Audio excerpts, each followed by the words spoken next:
Hello and welcome to Daily Prelims Practice. Here we take up MCQs based on important news and articles from the Hindu and the Indian Express newspaper. Topics for today's discussion are displayed on your screen. Let's begin the discussion. Our first question of today's session is based on the news article which appeared on page number 1 of the Hindu newspaper. The article says that Rajasthan government is working to bring Rajasthan platform-based gig workers registration and welfare bill 2023 to effect. The article is talking about gig economy. From UPSC perspective, the topic is important as in 2021 question appeared on casual workers employed in India. Here UPSC asked question on the benefits provided to the casual workers by the government. On similar lines, we have curated a practice MCQ. Here you have to consider the following statements. The first statement says gig workers are engaged in an establishment through a contractor and are listed on payroll of the establishment. Now this statement is incorrect. We will see why. According to Niti Aayog report, gig workers are those engaged in work outside the traditional employer-employee arrangement. Gig workers come under contract labor. The contract labor are engaged in an establishment through a contractor or agency, and they are not on the payroll of the establishment, which makes our statement incorrect. Our second statement says Social Security Code 2020 provides benefits like Provident Fund and insurance to gig workers. Now this is a correct statement because under Social Security Code 2020 there is an expanded provision for registration of various categories of workers, unorganized gig workers and platform workers. Now the code provides for framing of suitable social security schemes for gig workers and platform workers on matters relating to life and disability cover, accident insurance, health and maternity benefits, etc. You had to identify the correct statements, and from the discussions we had, our option B is the correct answer. Answer for this PYQ is option B. The second question of today's session is based on the news article which appeared on page number 8 of the Hindu newspaper. The article is very important. It talks about markets in crypto assets. As recently, the European Parliament, the legislative body of European Union, has approved markets in crypto assets (MICA) rules. MICA adopted in 2023 will come into effect by 2024 or 2025. MICA aims to bring largely unregulated cryptocurrency markets under the regulations of government authorities.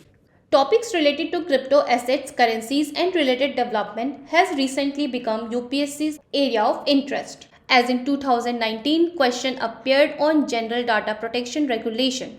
On similar lines, we have curated a practice MCQ based on the MICA. The question says regarding markets in crypto assets regulation, consider the following statements. The first statement says it has been brought by the European Union. The statement is correct as MICA regulation is the European Union regulation governing issuance and provision of services related to crypto assets and stable coins. Coming to the second statement, it says it includes non-fungible tokens. Now this statement is incorrect. The MICA regulation draws a distinction between cryptocurrencies on the one hand and tokens on the other. It excludes decentralized finance and non-fungible tokens. Non-fungible tokens are blockchain-based tokens that each represent a unique asset like a piece of art, digital content or media. Our third statement says it aims to hold crypto firms accountable for their environmental and climate footprint. Now this statement again is correct. Under the MICA regulation, European Union is aiming to hold accountable crypto companies for their environmental and climate footprint. From the above discussion, it is clear that statement number 2 is incorrect. Hence, only option B is correct. Answer for this previous year question is option C. The next question we have is based on the news article which appeared on page number 9 of the Hindu newspaper. The article talks about new ransomware known as Lockbit ransomware, which the cyber criminals have developed specifically to target Apple computers. UPSC in the past has asked questions on malwares, ransomwares and other related developments in cybersecurity areas. For example, in 2018, question was asked to identify the terms WannaCry, Petya and Eternal Blue. We have curated a practice MCQ on similar lines. The question says, consider the following statements with reference to Lockbit ransomware. The first statement says the extortion cyber attack operates on the ransomware as a service model. Now this statement is correct, as Lockbit gang operates on the ransomware as a service model and comes from a line of extortion cyber attacks. Ransomware as a service model is a business model that involves selling or renting ransomware virus to buyers to execute cyber attacks. Coming to the second statement, it says it is categorized as a crypto virus as it requests for payment in cryptocurrency to decrypt the files on the victim's device. This statement again is correct. The virus is categorized as a crypto virus due to its request for payment in cryptocurrency to decrypt the files on the victim's device. Here you had to identify the correct statement, hence option C is the correct answer. Answer for this previous year question is option C.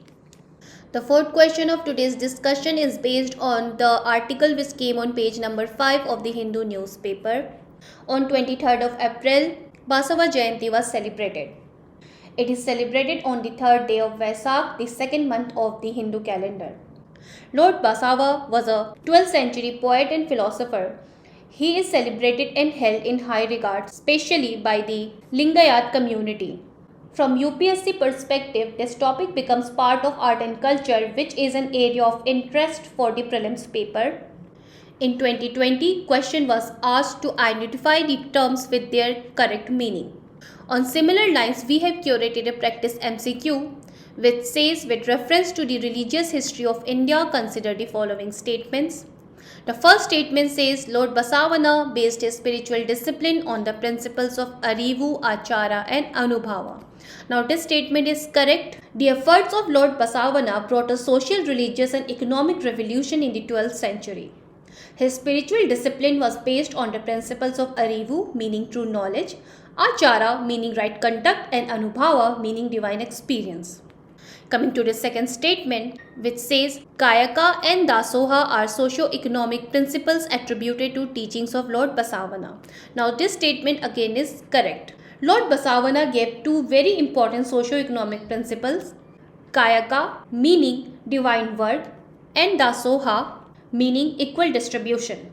The third statement says Siddhas community of southern India were organized by Lord Basavana to promote egalitarian society. Now this statement is incorrect because Siddhas belonged to 7th century CE. Lord Basavana was a 12th century poet and philosopher. Therefore this statement is incorrect. In southern India, the tradition of Siddhas emerged as Siddhar tradition with a literature of their own. Siddhas worships Shiva and Shakti in their ascetic and fierce forms and are different from the Lingayat community. Here you had to identify the correct statements. From the above discussion, it is clear our option C is the correct answer. Answer for this previous year question is option B. Our next question is based on the article which came on the Indian Express. April 24 marks 58 years to the historical judgment of the case of Nanda Bharti case. In this judgment, Supreme Court redefined the relationship between the Parliament and the Constitution of India. It ruled that basic structure of the Constitution is inviolable and cannot be amended by the Parliament. Topics related to Supreme Court's landmark judgments, constitutional features, etc. are important from UPSC perspective. As in 2020, we see the question came on basic structure of the Constitution and the judicial review. We have made a practice MCQ on the basic structure feature of the Constitution. The question says, with reference to the basic structure or feature of the Constitution, consider the following statements. The first statement says the elements of the basic features are well defined in the Constitution itself. The statement is incorrect, as Constitution does not provide the definition or elements of the basic feature of the Constitution. It was in the case of Nanda Bharti case 1973, the Supreme Court laid down a new doctrine of the basic structure or features of the Constitution. Coming to the second statement, it says Supreme Court in case of Nanda Bharti case 1973 judgment established judicial review as a basic feature of the Constitution. The statement again is incorrect, as It was in Indira Nehru Gandhi case of 1975 in which Supreme Court held judicial review, secularism, etc. as an element of basic feature of the Constitution. From the above discussion, it is clear that option D is the correct answer for this question. Answer for this PYQ is also option D. Our last question for today's session is based on the article which came on Indian Express on page number 15. This article mentions about liquidity window from RBI to lenders so as to meet the requirements of stressed sectors and startups. Topics such as monetary and financial policy tools used by RBI to regulate the Indian economy are important for our UPSC examination. Like in 2020, question appeared on the expansionist monetary policy of RBI. Here you are given a practice MCQ on the RBI's mechanisms under which loans are availed to banks and financial institutions. The question says, with reference to Indian banking, consider the following statements. Our first statement says, marginal standing facility MAS is a quantitative tool used by RBI to control long-term money supply. This statement is incorrect, as marginal standing facility is a liquidity management window under which banks can borrow additional overnight liquidity over and above LAF window, which makes this statement incorrect because here it is mentioned long-term money supply, which is not the case. Also, only scheduled commercial banks can avail the marginal standing facility. Coming to the second statement, it says under the liquidity adjustment facility LAF, only scheduled commercial banks can borrow money from the RBI. The statement again is incorrect, as all the clients of RBI are eligible to bid for the LAF. The Reserve Bank of India utilizes the liquidity adjustment facility as a means of managing short-term money supply. The process involves auctioning of government securities by RBI, commencing at the repo and reverse repo rates. The third statement says long-term repo operations LTRO is a tool under which RBI provides money to banks at the prevailing repo rate without any collateral. The statement again is incorrect, as in an LTRO, the central bank lends money to commercial banks for a fixed period of time in exchange for collateral such as government bonds or other high-quality securities. Long-term repo operations are a monetary policy tool by central banks to provide liquidity to the banking system. Here you had to identify the correct statement. From the above discussion, it is clear that option D is the correct answer. Answer for this previous year question is option B.